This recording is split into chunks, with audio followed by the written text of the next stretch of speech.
Mereka Kaya, kurus, iya beasiswanya tinggi gede-gede. Saya waktu kamu berapa dapat beasiswa dari negara? Sekian. Itu bisa buat saya hidup 6 bulan gitu, saya bilang gitu. 6 kalinya beasiswa Indonesia. Enggak semua Langsung sih. kan, langsung kan. Di teknik susah banget dosen buka remedi. Iya, Iya, susah. Jarang yang mau buka remedi. haram soalnya.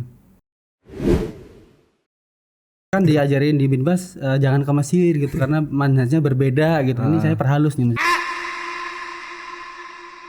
Meskipun sama-sama Faris gitu ya, dekat tapi beda lah kualitas ilmunya. Saya kalau ketemu Ustadz Fajar takut serius. Kenapa tuh? Hah? Kenapa tuh? Ustadz Fajar tuh kayak punya ini apa? Haki.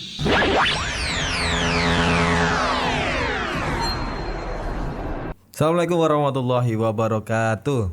Waalaikumsalam warahmatullahi wabarakatuh. Lemes banget, Mas. Hah? Lemes banget. Pemanasan dulu. Oh, pemanasan. Jangan langsung gas. Welcome back to our podcast Ruang Tamu. Yang kali ini kita sedang berada di perpustakaan ISA. Tuh ketularan lemesnya kan? Hah? Ketularan lemes. Kan pemanasan. Perpustakaan ISA. Ada almasihnya nggak? Hah?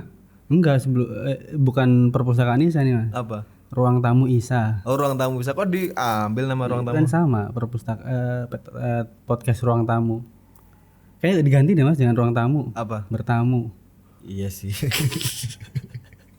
Iya, iya. Nyindir nih. Oke, kali ini kita barengan sama, aku nyebutnya apa? Mas, akhi atau ustadz atau Om apa? boleh Om. Janganlah. Saya nggak dapat iPhone nanti nyebut om. Mas Faris, assalamualaikum warahmatullahi Siap. wabarakatuh. Waalaikumsalam warahmatullahi. Yang hari ini katanya sedang sedih. Kita take tanggal 30 November ya. 30 November. MU kalah kan?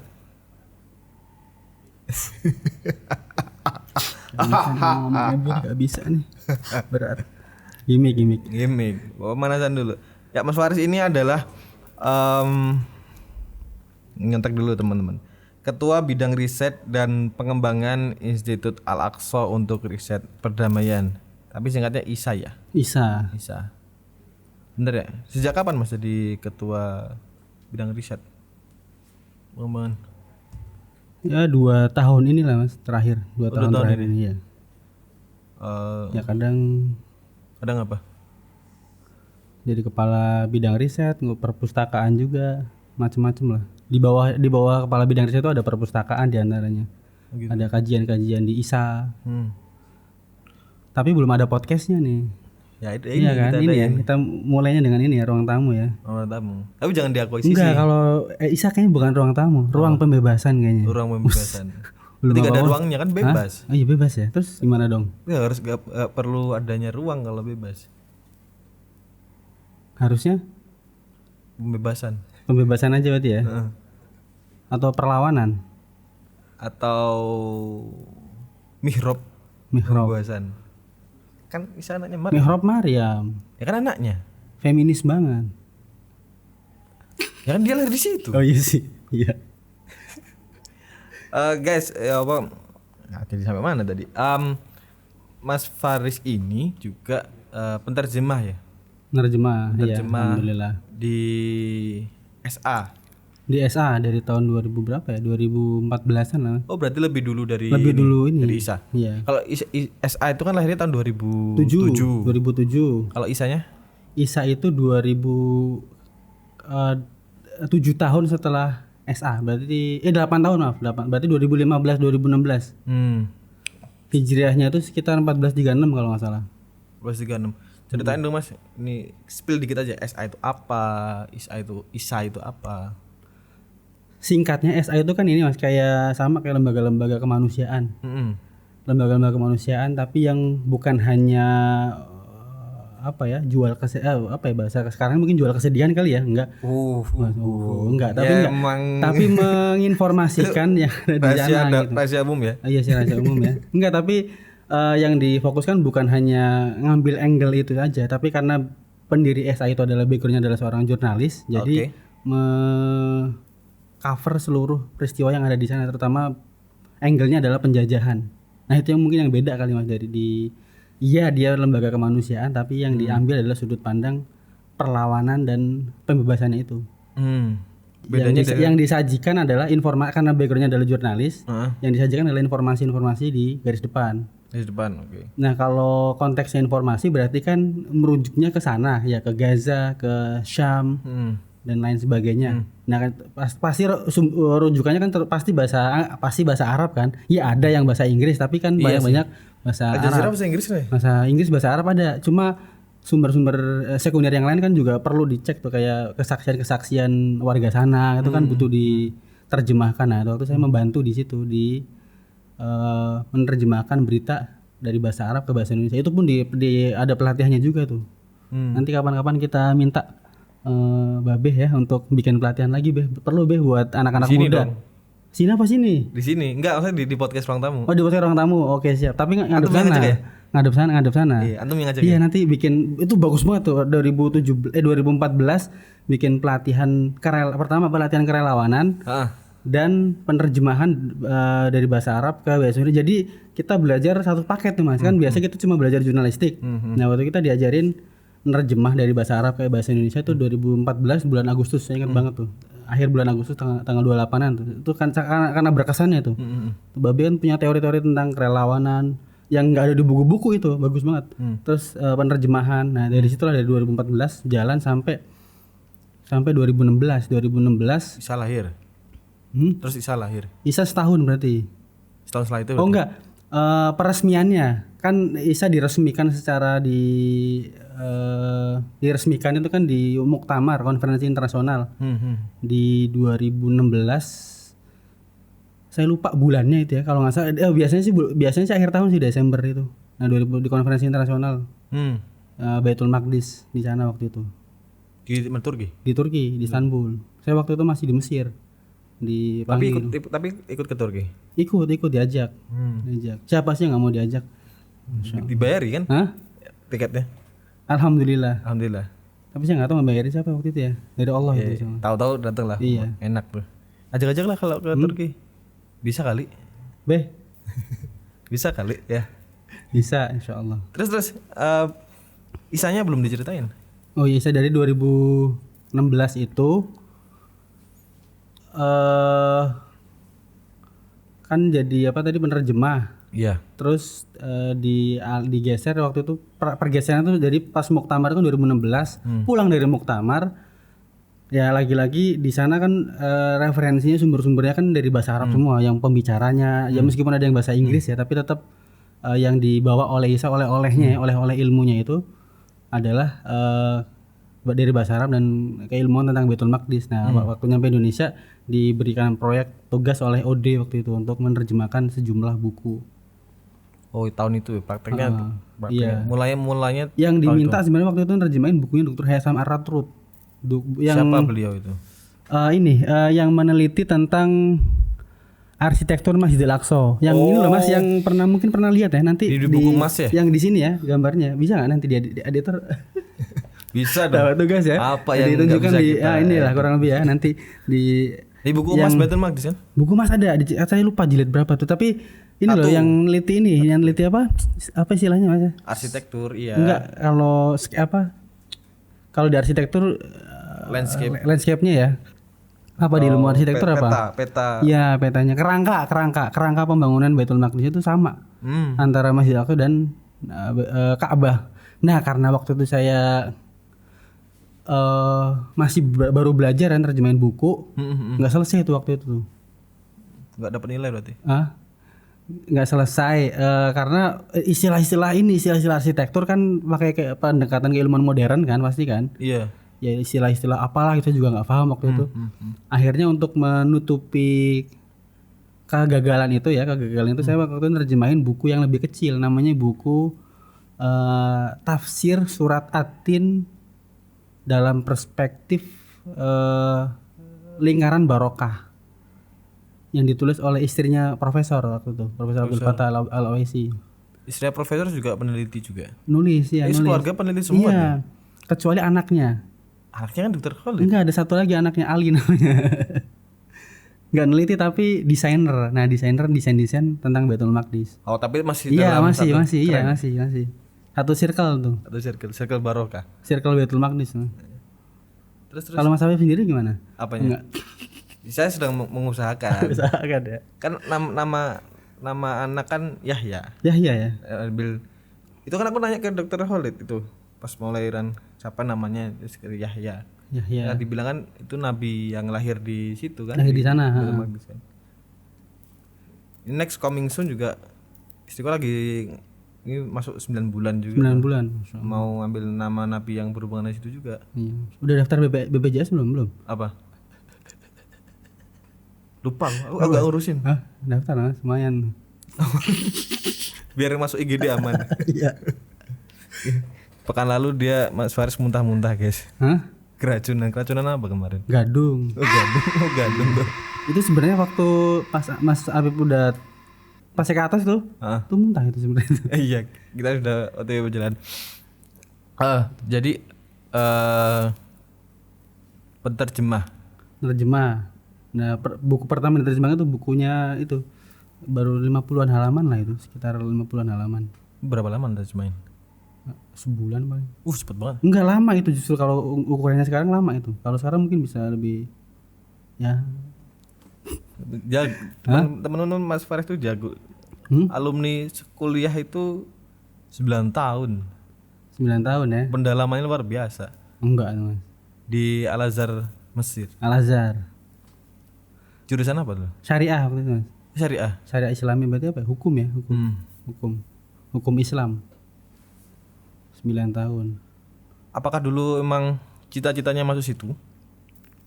Maksudnya udah didesain aku dari sekolah Enggak, justru Al-Azhar tuh nggak masuk di dalam yang ingin dituju gitu untuk kuliah. Karena kan saya lulusan Binbas kan, ya di Jogja. Binbas tahu sendiri lah kalau Binbas tuh lulus ya. Nggak tahu ya. Nggak tahu. Pendengar podcast Ruang Tamu tahu lah soal Binbas. Di Pondok Pesantren Binbas tuh di Bantul ya, di jalan mana? Sampakan ya. Saya lupa, dekat Kids Fun lah. Alumni sana kebanyakan orientasinya adalah belajar di UIM, Universitas Islam Madinah. Tapi karena waktu itu saya nggak dimasukkan di dalam daftar nama-nama yang ikut muqabalah. Muqabalah itu semacam interview lah atau daurah, seminar yang di dalamnya ada proses penerimaan mahasiswa Universitas Islam Madinah. Waktu itu biasanya diutus dari beberapa pesantren, delegasi-delegasi. Waktu itu angkatan saya nggak masuk di dalam daftar nama itu. Nah karena itulah agak sedikit ya sakit hati barangkali ya.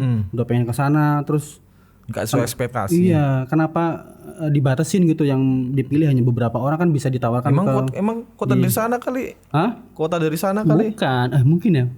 Mungkin bisa jadi sih. Enggak, tapi kenapa nggak ditawarkan ke umum? Sakit kali waktu itu, sakit. Ke semua, enggak, karena waktu itu saya mungkin apa ya, ansos kali ya. Emang ansos kayaknya. fans MU emang gitu semua. Ngomongin MU lagi kan. Ada tisu nggak? Ada tisu. Terus. Kalau Afif apa? Fansnya apa? Liverpool? Enggak. Aku dulu suka Chelsea, tapi Chelsea ya. Pendukung itu gencar banget marketing pride-nya itu. Jadi ya udahlah. Gak jadi dukung. Ini tadi gimmick loh tisu itu. Ya aku sambil aja. Ambil aja. Kan sini nggak ada Yanti. Yanto sini. Yanto. Mas Yanto. Minum. Udah itu tisu nangis. Hah? Enggak, udah. Oke. Balik tadi menerjemah. Berarti memang karena udah 9 tahun di Kairo, berarti udah terbiasa menerjemahkan berbahasa Arab. Belum. Kok nggak nanya kenapa 9 tahun kuliah, Mas? Ya ini mau ke situ. Ya. Oh ya udah, saya tungguin dulu berarti. Ya. Iya kan udah 9 tahun udah terbiasa kan. Saya 9 tahun hidup di Mesir. Udah biasa bahasa Arab. Enggak, beda, Mas. Jadi kan kita sering ada gap antara ilmu dan teori dan praktek. Sama, saya juga kan pesantren dari SMP, SMA kan pesantren 6 tahun, tadi. 7 tahun. SMP di Aliti Som Gunung Kidul. Oh, Gunung Kidul. Gunung Kidul, terus turun gunung kan. Turun gunung ke Bantul. Sakti, turun gunung. Ya sama, waktu ke sana juga gelagapan, enggak bisa ngomong bahasa Arab.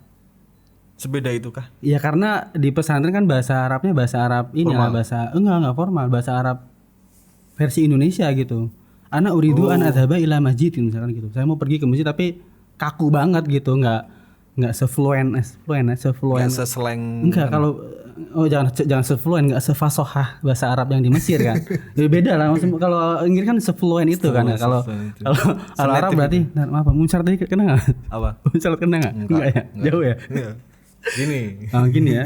Nah, beda waktu ke sana juga gelagapan. Waktu itu nggak bisa langsung keluar di capcus. Oh gitu. Tapi karena saya waktu itu bilang pada diri sendiri gitu ya. Waktu ke sana saya nggak mau duduk kalau berangkat kuliah nggak mau duduk sama orang Indonesia. Saya pasti duduk sama nyari orang Afrika. Kenapa Afrika? Karena mereka bahasa Arab bagus-bagus. Kok bisa? Ya karena pertama mereka waktu ke Mesir pasti ikut ke markas. Markas bahasa Arab. Apa istilahnya? Kursus lah, ikut kursus. Kursus. Ikut kursus bahasa Arab. Mungkin karena ini ya kali ya, karena secara finansial lebih kuat kali ya orang-orang Afrika itu. Karena memang yang dari Afrika itu beasiswanya kenceng tuh dari pemerintah. Berarti mereka bukan kayak yang di media-media itu negara miskin gitu. Mereka kursus iya, beasiswanya gede-gede. Saya waktu kamu berapa dapat beasiswa dari negara? Sekian. Itu bisa buat saya hidup 6 bulan gitu saya bilang gitu. 6 kalinya beasiswa Indonesia? Kan enggak, makanya enggak nyebut beasiswa Indonesia sebenarnya buat biaya hidup saya 6 bulan gitu. Berarti mereka 6 kali lebih kaya dari. Iya, enggak tahu ya. Pokoknya ya itulah berduduk sama mereka. Saya duduk sama mereka tuh langsung nanya untuk melatih bahasa Arab itu. Berarti prakteknya langsung sama temennya. Iya, langsung sama situ. Keren. Langsung sama situ. Gede malah. Tapi saya nggak tahu waktu dapat ilham dari mana ya tiba-tiba. Maksudnya langsung fokus ke bahasa Arab gitu padahal bisa enak-enak di sana kan di Mesir main-main dulu kayak atau apa. Tapi waktu itu saya sampai 9 tahun itu ya? Hah? Main-main. Enggak, kalau 9 tahun emang saya target Mas. Oh gitu. Iya. Ini ada kisah sedih nanti nih sini jangan. Enggak usah tisu. Enggak. 9 tahun itu memang sudah saya dari awal udah saya bilang ini kayaknya 9 meleset setahun sebenarnya. Harusnya 10 tahun. Enggak, 8. Karena kan di sana sistemnya ini ya pakai tahun ya, tahun 1 2 3 4. Bukan semester ya? Semester 2 semester sih, tapi kita biasanya lebih familiar tahun 2 3 4 1 2 3 4 gitu dibagi ke 4 tahun. Sebenarnya kurikulumnya berapa tahun di sana? Kalau kita istilahnya dulu ya zaman saya waktu 2000 masuk 2013 itu madal hayah seumur hidup. Jadi tahun pertama itu ada batas kalau di kampus di Indonesia apa? Apanya? Rosip gagal ujian tuh apa kalau di kampus Indonesia? Remedi. Remedi. Iya, remedi. Kalau remedi kan ngulang kan, kalau itu nggak ngulang gagal bener-bener tahun. Jadi ujian nggak ada remedinya. Ujian misalkan mata kuliahnya anggaplah 12 gitu ya.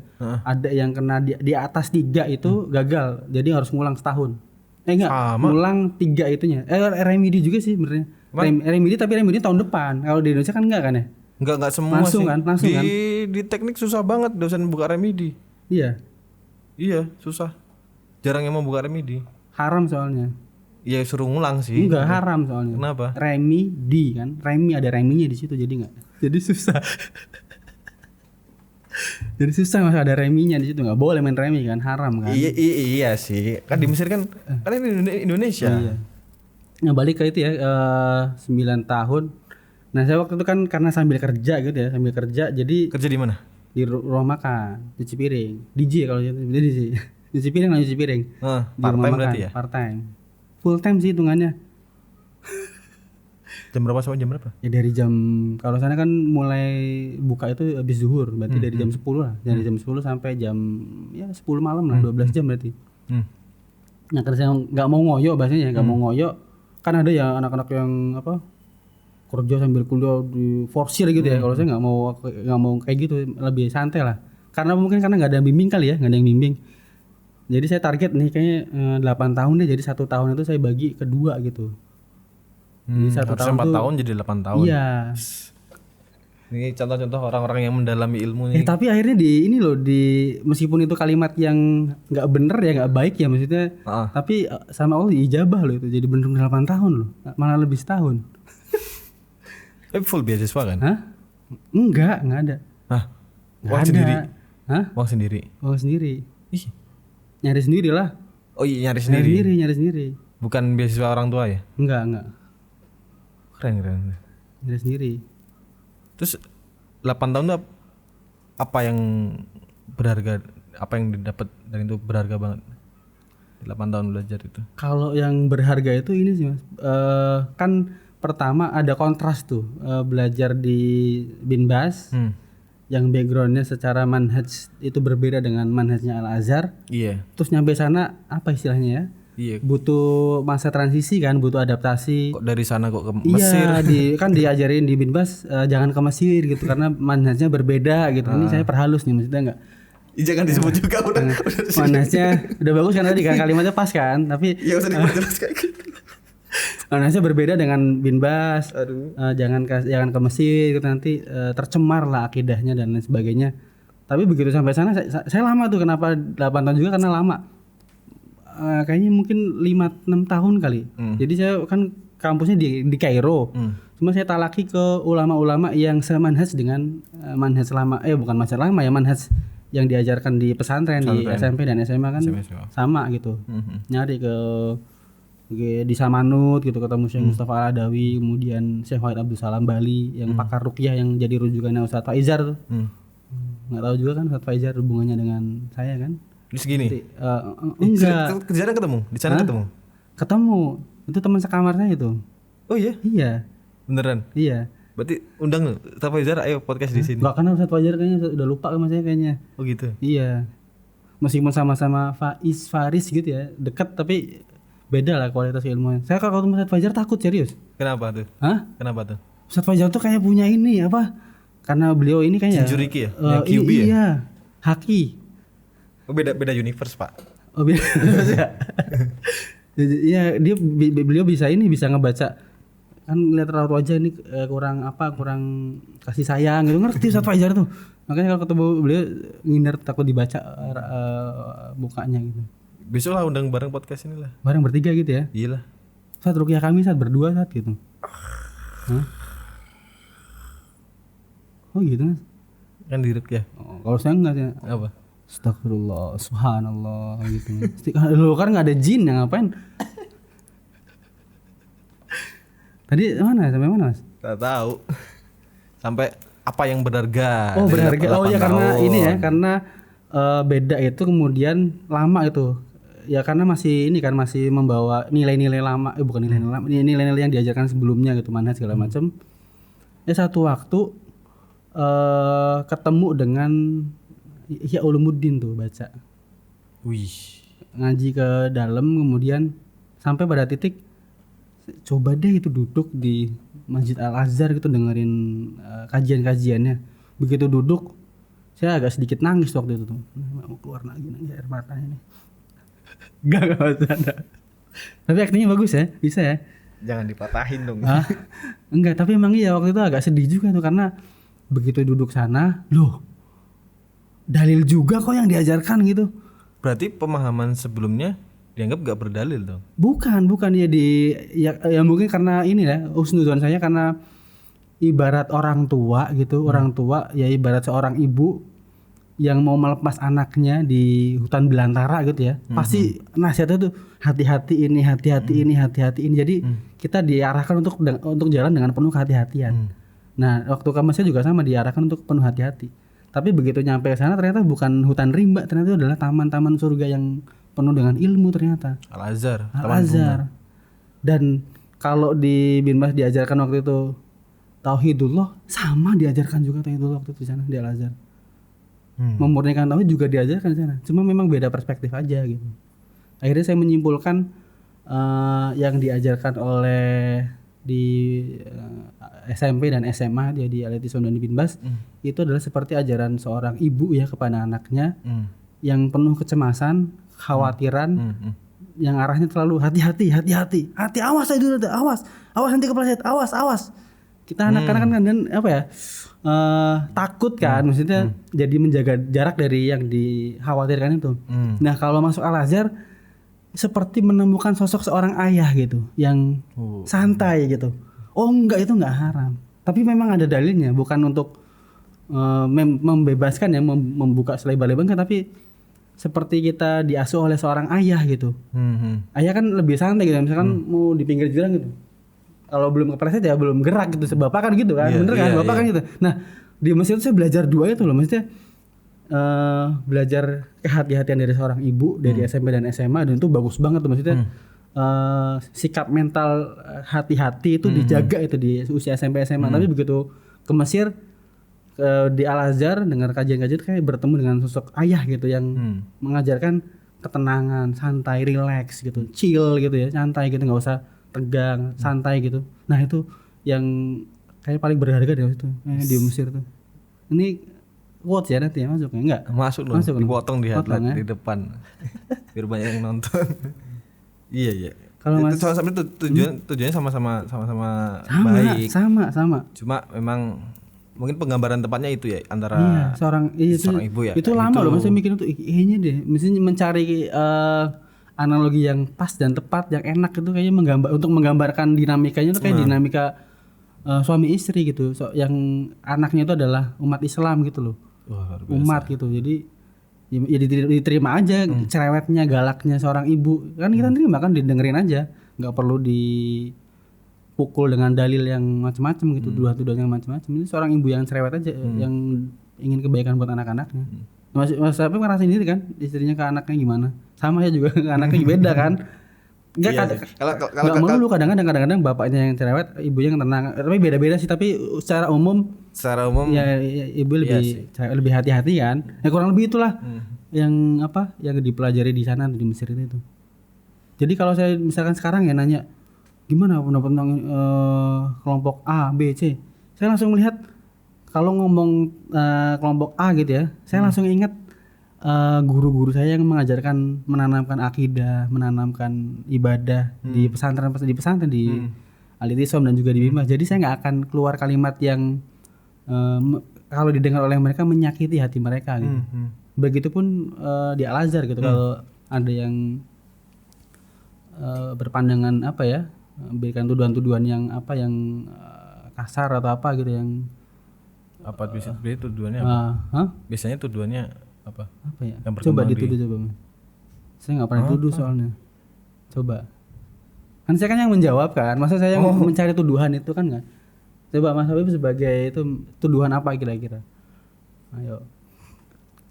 Apa ya? Al-Azhar tauku semua mazhab berkembang di situ.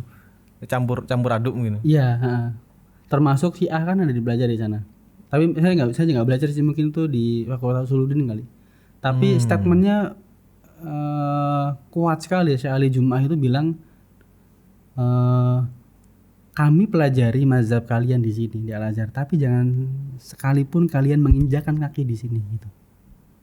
Yang maksudnya adalah kita pelajari, kita kaji buku-bukunya, kita bedah, kita belek gitu, apa kesalahan-kesalahannya. Tapi bukan berarti saya respect dengan kalian gitu.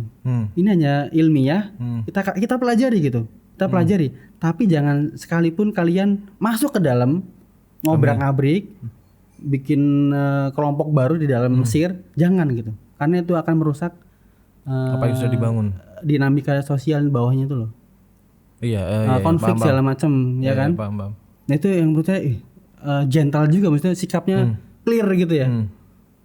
Bapak tadi itu ya? Bapak lagi-lagi bapak tengah-tengah gitu, maksudnya tengah-tengahnya bukan tengah-tengah penuh kehati-hatian gitu. Kalau perspektif seorang ibu kan masih jangan nanti masuk, nanti tercemar segala macam. Nah di Al-Azhar diberikan sikap kayak gitu. Berarti itu nah saya hati-hati dia sebagai seorang bapak, maksudnya Al-Azhar sebagai seorang bapak, menurut Mas Faris tuh dia membuka keran untuk semua masuk, tapi juga menyediakan filter. Iya. Itu. Kalau pakai analogi lain lagi ya, kalau di SMP SMA itu fase Mekahnya lah kurang lebih lah. Haram kan, artinya nggak boleh, serba nggak boleh kan. Kalau di haram kan nggak boleh ini, nggak boleh ini, nggak boleh ini, nggak boleh ini. Sementara kalau Al-Azhar itu ibarat ya kayak ke Nabawi lah.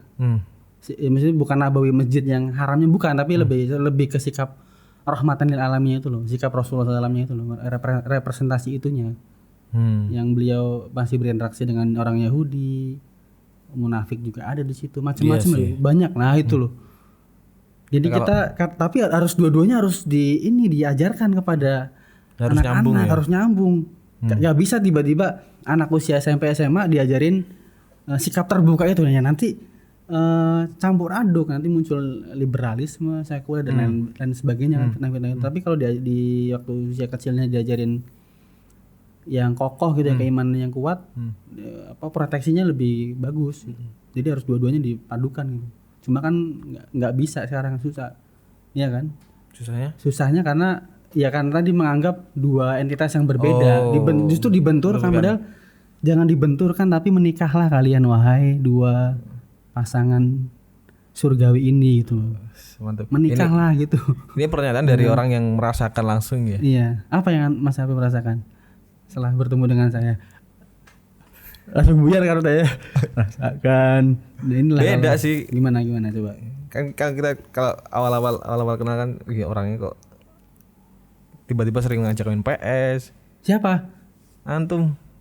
Dulu sering ngajak main PS. Lah ini layarnya kan. Ayo Mas. Pilih game plan dulu, game plan. Tapi menarik podcast ini bisa tahu sisinya Mas Faris S.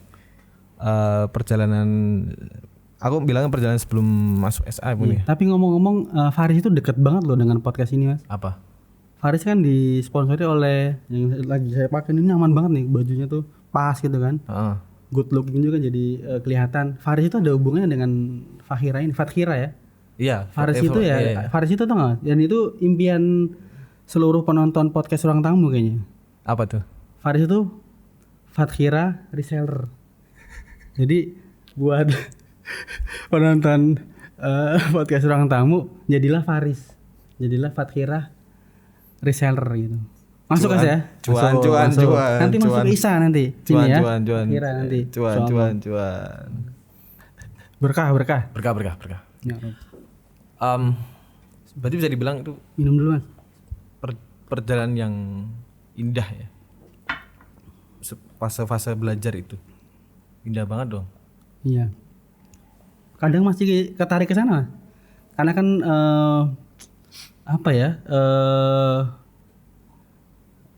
manusiawi lah kan, udah lewat 9 tahun. Karena saya merasa terlambat untuk menyadari menemukan taman surga di Al-Azhar itu. Jadi nggak pernah duduk lama di majelis halakoh-halakohnya. Cuma seminggu sekali lah, setiap hari Jumat paling kajiannya Syekh Muhammad Muhanna itu. Jadi kalau Muhya Ulumuddin nggak bisa balik lagi ke masa lalu sih, tapi kalau pengen belajar pengen lebih sering gitu ya. Iya, pengen duduk lagi.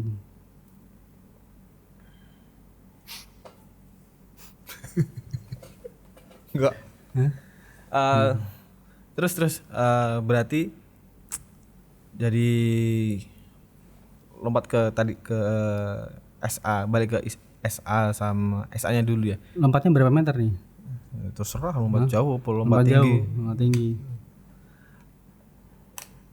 Balik ke SA-nya tadi kan fokusnya itu kan beda dari itu.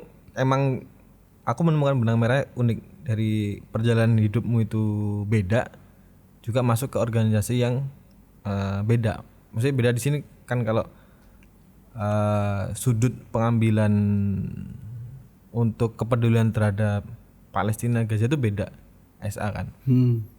Aku sebagai orang luar melihatnya itu ya mereka fokus pada berita-berita, terus konten-konten edukatif terkait Gaza, Palestina dan coba bagus Mas angle-nya, lihat kamera ada lucu gitu kayak gini. Ini mikir kepotong lagi ya. Dan yes, bikin pusing host. Enggak dong. Enggak. Sama ada teks di bawah ini. Ada prompt tag. Ada aman. Dan tadi aku senangnya berita itu diangkat dari optimisme, mengangkat optimisme. Dan ceritain dong proses di balik layarnya itu kan, antum kan juga penerjemah kan. Dan dimana kita tahu bahwa musuhnya itu kan kalau di bidang jurnalis berarti musuhnya juga jurnalis juga. Dan alhamdulillahnya dari penyajian tahun ini yang mulai 7 Oktober itu masyarakat umum itu sudah mulai sadar bahwa ya kayak CNN, terus apa media-media yang mainstream dan porosnya dimiliki oleh Barat itu semuanya hoax. Nah, cerita dong di balik layar bagaimana SA menyediakan berita-berita yang optimis, berita-berita yang valid, bagaimana menjaga kevalidannya, terus bagaimana mereka nggak asal ikut dan tampil beda.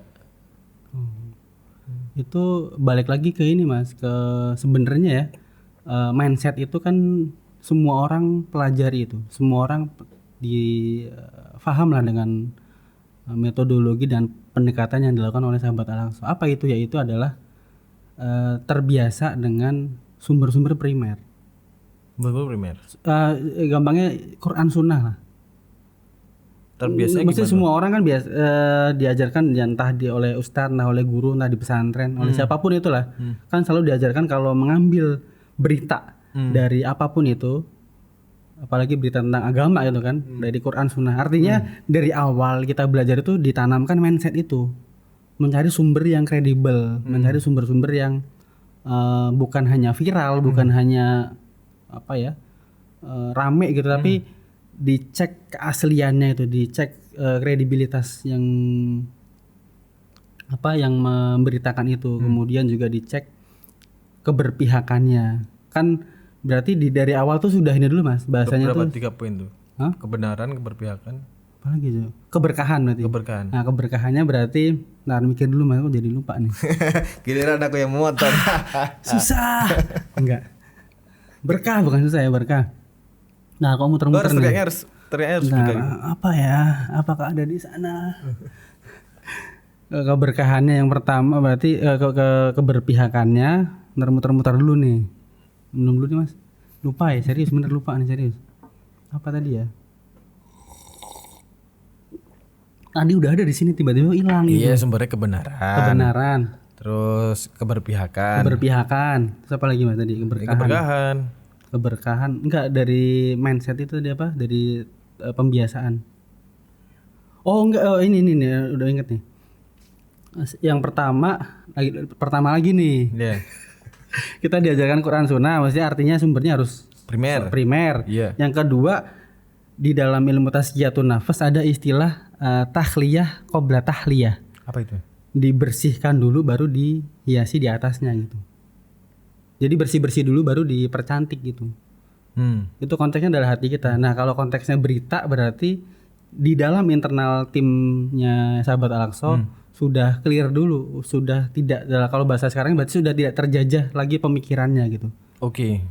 Contoh simple tidak terjajah pemikirannya adalah yang latah orang bilang itu konflik Palestina. Iya. Kapan perang ini akan berakhir? Konflik terus kan, atau urusan Palestina, masalah Palestina, itu kan yang selama ini hampir 100 tahun ini bergulir itu di opini publik, konflik urusan. Nah, alhamdulillahnya setelah belajar, nah itu pelan-pelan bersih itu. Berarti di timnya SA sendiri udah clear tuh, ini bukan konflik, bukan masalah, bukan urusan, bukan konflik, bukan masalah. Kalau bukan konflik berarti ini penjajahan. Jadi penjajahan. Masalahnya di situ ya? Iya, jadi mindsetnya pertama sumbernya dicari yang benar, kemudian mindset yang kedua adalah akalnya udah terbebas dari syubhat-syubhat seputar ilmu Baitul Maqdisnya itu. Jadi bahasanya sudah bukan lagi konflik. Jadi bukan menerjemahkan latah dari media-media luar kan, kadang-kadang kita kan juga mengimpor berita dari luar kan, Mas. Artinya jurnalis kita juga nggak langsung mengambil idenya itu dari sendiri, tapi kopas juga dari luar itu, entah berita apalah dari barat atau dan lain sebagainya. Jadi kita terjemahkan mentah-mentah gitu, konflik segala macam, ada itu kan bagian dari penjajahan akal kita kan. Kan itu bukan konflik, itu penjajahan. Apa bedanya konflik sama penjajahan? Konflik berantem berarti kan. Apa coba kalau agak filosofis? Berantem ya powernya sama sih. Sama ya. Penjajahan. Kita rebutan tisu nih. Yaudah kita berantem. Coba kita simulasikan. Jangan. Kena mic nanti. Jangan. Ini bukan UFC, ini podcast. Podcast ya. Coba kalau kecuali mic-nya itu ya nempel gitu, ayo bisa kita. Bukan mic, bukan mic. Apa? Mic. Iya, mic. Tapi mana tadi? Penjajahan, bedanya konflik sama penjajahan. Saya justru nemu jawabannya bukannya konflik dan penjajahan, tapi ke ini. Yang masalah Palestina. Kalau masalah Palestina, kita ini deh simulasikan ada sebuah masalah. Pasti yang kita cari adalah jawaban. Ya kan? Jawaban berarti membuka ruang bagi semua orang untuk memberikan jawaban versinya masing-masing. Anggaplah ini apa mas? Ini adalah masalah apakah tisu ini harusnya ada di sini gitu. Kan berarti minta sama Yanto. Bukan dari sisi ini, dari sisi kan beda-beda. Mungkin dari sisi visual harusnya ini nggak usah ada di sini deh. Itu mah dari sisi ya atau merek. Artinya jawabannya macam-macam itu. Karena ini adalah tadi, masalah. Yanto tadi buat gimmick cocok Yanto. Cocok ya. Zam-zam soalnya airnya kan. Kenapa? Air zam-zam. Enggak dikasih. Bukan ya? Belum ya? Belum nanti podcast ini lah. Pekan depan lah ya. Nah, balik lagi. Kalau ke masalah, berarti kita solusinya tuh beda-beda setiap kepala. Jadi jawabannya nggak satu. Pasti macam-macam lah. Ada yang bilang ini nggak tebel nih, kurang dan lain sebagainya. Termasuk juga urusan Palestina. Kalau kita sebutnya sebagai masalah Palestina, nanti solusinya macam ada solusi dua negara lah, solusi apa lah. Artinya sulit untuk menyatukan suara. Tapi kalau kita sebutnya adalah sebagai penjajahan tadi itu yang balik ke penjajahan, kita jawabannya semua sama, nggak akan ada yang beda. Kalau kita sebut coba penjajahan Palestina, solusinya apa? Kemerdekaan. Nah, clear kan? Kalau masalah Palestina, solusinya apa? Banyak. Nanti ada satu pihak ngomong ya harus kita solusi A, solusi B dan macam-macam lah. Ya, tapi kalau kita sebut sebagai penjajahan, clear itu. Iya, karena kita pernah dijajah juga. Bahkan itu perlu diperbanyak gitu, bukan hanya di podcast dan lain sebagainya, tapi di buku-buku pun kan buku-buku sekarang masih pakai masalah soalnya. Berarti konflik. PR-nya banyak berarti. Banyak banget. Belum banyak yang nulis secara clear ya. Saya baru kepikiran baru buat apanya? Apa istilahnya tuh? Garis apa namanya kalau daftar isinya. Apa aja? Tapi baru nemu judulnya sih, akar penjajahan Baitul Maqdis. Jadi dari awal judul tuh orang udah nangkep ini penjajahan gitu. Jadi yang disajikan ya penjajahan Baitul Maqdis di masanya, misalkan di masanya Rasulullah SAW. Bawahnya adalah bagaimana Rasulullah SAW membebaskan. Jadi di awal tuh udah nggak debat lagi bagaimana solusinya, tapi udah solusinya tuh dibebaskan gitu dengan dimerdekakan. Karena memang iya nggak sih? Memang sejatinya itu penjajahan. Iya, penjajahan gitu. Terus narasi masalah itu dari siapa? Saya nggak tahu juga tuh. Kalau dirunut belum kesana tuh. Perlu ini juga sih dirunut kesana sampai kesana. Masalah kan dari bahasa Arab itu. Masalah itu biasanya ada di skripsi atau di tesis atau di disertasi. Rumusan masalah. Kan banyak tuh, solusinya banyak kan. Soalnya setauku kalau kita mau suuzon sama kafir, narasi itu prosesnya panjang. Jadi dia diriset dulu sama orang-orang yang memiliki kapabilitas, profesor gitu. Habis itu nanti diserahkan ke pengambil keputusan pemerintah untuk diapakan lah, mau dimasukkan ke undang-undangnya. Wakanda. Konoha kayaknya. Terus nanti saya mana tadi? Sampai ngopi dulu. Bisa masuk undang-undang, bisa masuk eksekutif, nanti kan dibiayai juga kan. Terus nanti masuk ke medianya, akhirnya keluar narasi masalah atau masuk ke LSM-nya. Mereka menolong masalah itu. Jadi apa yang sampai ke kita terkait masalah itu bukan mereka latah, oh aku pengen ngasih narasi masalah, tapi itu sudah terstruktur. Makanya aku tanya masalah itu dari mana? Itu kalau kita pakai pakai pendekatan konspirologis ya. Artinya ini adalah di setting, dibuat, udah ada agendanya, ada propagandanya.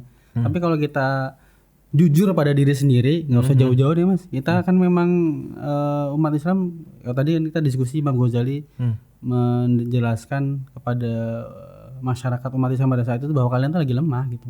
terima aja gitu. Iya. Nah, yang sekarang juga berlaku sama gitu. Mungkin karena kita latah aja gitu. Oh atau enggak kalau dirunut mungkin gini ya. Kan itu kalau sebutannya masalah gitu. Kalau ini lagi-lagi referensinya kalau pakai bahasa Arab ya, bahasa Arab masalah, kemudian ada rumusan masalah akademik ilmiah. Mungkin ya karena kita diajarkan apa tadi nulis skripsi, tesis dan lain sebagainya itu harus ada rumusan masalahnya. Jadi Baitul Maqdis itu diletakkan di dalam kayak orang nulis skripsi gitu, Mas. Kayaknya loh. Gimana tuh? Hah? Jadi gimana tuh? Jadi rumuskan masalahnya. Rumusan jadi isu Baitul Maqdis itu di isu lagi ya, maksudnya penjajahan Baitul Maqdis itu diletakkan kata-kata isu juga sering muncul. Iya kan isu. Jadi itu jadi bahan diskusi aja gitu. Jadi bener nggak? Ya nggak sih kalau isu masalah gitu. Jadi ya akar pemikirannya dari sana, dari barat dan lain sebagainya. Tapi kitanya sendiri nggak memfilter itu gitu. Mereka sih nggak menyengaja kali ya. Tapi itu kan bagian dari metode ilmiah dan bagus juga kan kalau kita diterapkan untuk yang lain-lain. Tapi kalau untuk urusan Baitul Maqdis atau qadhiyah Baitul Maqdis atau penjajahan Baitul Maqdis jangan diletakkan di meja diskusi. Diskusinya nanti dulu, ini lagi dijajah gitu. Kalau mau diskusi jangan diskusi ini masalah apa, bagaimana solusinya. Enggak, diskusinya itu bagaimana solusinya membebaskan ini gitu. Memerdekakan. Ya berarti sekali lagi harus benar dari awal bahwa ini adalah upaya untuk pembebasan dari penjajahan akal. Iya, kalau baca filsafatnya berarti apa, Mas? Yang pertama itu apa? Yang apa itu apa? Ontologis ya? Epistemologis ya? Nggak belajar ya? Nggak belajar. Ya ini loh, maksudnya yang apa yang jadi diskusinya jangan diskusi ontologis lagi. Bener nggak sih? Ontologis ya bener. Komen aja teman-teman nanti. Iya kan? Yang ontologis, epistemologis sama aksiologis gitu. Jadi diskusinya jangan di ontologis ini apa. Udah clear ini penjajahan gitu. Solusinya ya bahasanya di diskusi epistemologisnya itu untuk mencari bagaimana membebaskan ininya gitu. Aku mau balikin ke jadi followersnya Teras Dakwah kan anak-anak muda. Usia. Kok yang diundang orang tua kayak saya, Mas? Ya, kita seumuran. Seumuran ya? Iya. Kan saya lebih tua dari Mas Afif kan? Berarti orang tua kan? Lebih tua dari Mas Afif kan? Bener nggak? Orang lebih untung narasumber. Untung podcast. Iya kan? Followersnya anak-anak muda yang kadang sumber informasinya bahkan aku nggak tahu juga apakah mereka ngecek sumber aku bilang kalau sahabat Al-Aqsa sebagai sumber yang sudah tervalidasi atau sudah bebas dari penjajahan akal itu sumbernya umum lah tadi karena itu masalah sumbernya adalah Instagram atau TikTok. Berarti ini masih sangat-sangat benang ruwet di sini kan. Tadi jadi kita ini masalah, Mas. Ini masalah karena ini perlu nih teman-teman anak-anak muda ini kita bantu untuk keluar dari keruwetan penjajahan akal. Tapi bisa juga sih, Mas, dari masalah itu yang ibarat kita nulis skripsi ujungnya adalah rumusan masalahnya adalah penjajahan. Tapi panjang juga ya gitu ya kalau gitu ya. Ya main dua kaki gitu. Ya harus karena itu untuk membahasakan ke kalau tadi kan perspektif yang orang udah ngerti belajar Baitul Maqdis sudah terbiasa belajar Islam dan lain sebagainya akan langsung nyambung dan klik gitu. Tapi yang belum terbiasa kan perlu tuh pakai pendekatan rumusan masalah gitu. Jadi perlu juga tuh secara apa ya logika secara terstruktur dibuatkan rumusan masalahnya yang ujungnya adalah penjajahan itu. Dan meskipun sekarang udah orang udah sadar bahwa ini adalah penjajahan kan. Yeah. Tapi masih ada juga kok yang bilang ini konflik dan macam ini penjajahan bro gitu. Makanya tadi banyak. Kita gampang lupa gitu, orang dulu kan pernah dijajah. Iya. Meskipun tidak merasakan kan. Iya nggak merasakan. Orba aja ngerasain. Orba siapa? Skip. Apa itu? Aku tuh pengen bantu, Orba itu orang Baitul Maqdis. Itu. Selamat. Orang Baitul Maqdis. Selamat. Iya kan? Selamat. Deklarasi kita. Itu aku tuh pengen ya bareng-bareng lah kita keluar dari keruwetan ini loh. Kan banyak sumber informasi keruwetan ini. Itu tadi boleh pendekatan apapun Tapi kita kudu realisasi ini nih jadi solusi. Di program nih harus nih. Apa tuh? Ini Apa? udah berapa Mas? Udah mau tutup nih kan ya kan? Udah ngerti arahnya nih. Udah mau closing kan? Mas tapi bosen ya ngobrol sama saya Mas ya? Ya kan? Susah. Ini kita hard selling aja deh. Hard selling udah langsung. Mau bikin program kita. Program apa? Ya bagaimana mendekatkan Baitul Maqdis ke Anak teman-teman. Bukan Palestina, bukan Gaza, tapi Baitul Maqdis. Segmennya apa dulu Mas? Apa? Anak muda kah atau bahasanya apa gitu? Pemuda 25 ke bawah. 25 ke bawah. Mahasiswa SMA. Ya tapi ini juga ya maksudnya kalau ke mereka nggak tahu ada yang riset nggak maksudnya lebih senang apa gitu. Kalau saya sendiri kan seneng ya Mas Abi juga seneng kan nonton podcast yang entertainment gitu kan. Nah di kita belum banyak yang bikin gitu Mas. Komen aja teman-teman nanti sukanya apa kita bikinin. Iya kalau misalkan pendekatannya coba misalnya perkenalkan Mas Faris Bismillahirrahmanirrahim Alhamdulillah nahmaduhu wa nasta'inu wa nastaghfiruh. Ya itu baik itu di forum ceramah, tapi kalau podcast untuk anak muda apakah masuk atau enggak gitu loh. Ya coba teman-teman nanti komen. Kalau saya kepikirannya gini kan. Ini sekalian aja dilempar, saling aja. Saya kepikiran, saya tuh terinspirasi hal yang sederhana, nggak yang ribet-ribet. Hal sederhana dari sahabat itu adalah mereka diskusi Baitul Maqdis di masjid gitu, di Masjid Nabawi antar sahabat saling nanya. Ya detailnya kan bertanya kan ada di hadis tentang mana yang lebih mulia, lebih mulia mana Baitul Maqdis atau Ka'bah. Ya kita kesampingkan detail hadis itu lah, tapi kita ambil fokusnya di sahabat diskusi loh tentang Baitul Maqdis di masjid. Nah, saya kepikiran ini akan mempersulit kameramen. Jadi konsepnya adalah kita bisa ngobrolin Baitul Maqdis dimanapun. Ya enggak dong. Ngapain sulit? Hah? Ngapain? Loh, ide saya aneh-aneh Mas. Misalkan nih kita kan di Jogja, bisa nggak ngerekam kita ngobrol Baitul Maqdis di Delman? Ayo. Bisa. Mas? Kalau diangkut aja bisa. Angkot kan ini kalau di Delman. Tinggal sponsornya ada nggak? Bisa ya? Sponsor ya? Kira kalau ada link-link bisa. Di Delman, terus di ini di becak motor. Bentor. Iya bentor. Maksudnya yang dekat itu maksudnya nggak harus melulu di itu. Misalkan kita lagi sarapan soto gitu, ngobrol gitu bisa direkam kan bisa. Ya nggak sih? Ya gasin aja. Nggak harus di ruang tamu gini. Gak kelihatan dong ini nanti. Ya, meskipun nanti keringetan kita nggak ada AC-nya kan. Ya durasinya jangan lama-lama. Durasinya jangan lama ya. Tapi minimal pesannya itu adalah dimanapun kalian bersama siapa aja, ayo ngobrolin Baitul Maqdis, nggak harus melulu ada tema yang apa gitu nggak. Ngobrolin aja gitu.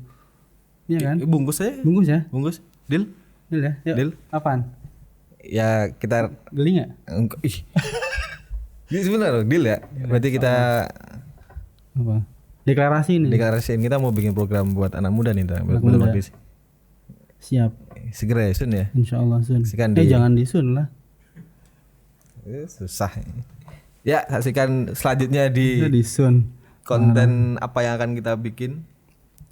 Cek di YouTube-nya siapa? YouTube sendiri. YouTube TD aja. TD. Oh, TD. Emang TD boleh ngomongin Baitul Maqdis lagi PS-an gitu. Saya juga kepikirannya tuh saya lagi PS-an nih gitu. Saya pakai MU gitu lagi bantai Mas Afif gitu kan dari 5-0 gitu. Susah dong. Gol. Takbir gitu misalkan. Gitu loh. Kedekatan ya? Sorry. Semangat ya. Mesti gitu gak sih? Iya kan orang anak sekarang apa ya? Nge-game. Iya. Tapi enggak ada kita yang ini ngobrolin Baitul Maqdis bisa sambil PS-an. Nah, bisa. Saya sudah mempraktekannya gitu, bisa ngobrolin Baitul Maqdis sambil PS-an. Yeah. Risetnya udah lama soalnya ini.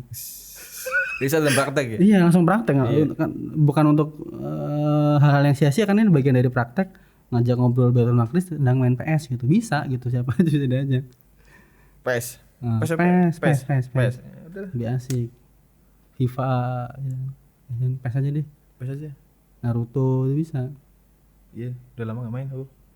Habis ini ya, deket sini. Ya udah yuk. Udah siap itu. Yuk, udah. Udah. Assalamualaikum warahmatullahi wabarakatuh. Waalaikumsalam warahmatullahi wabarakatuh.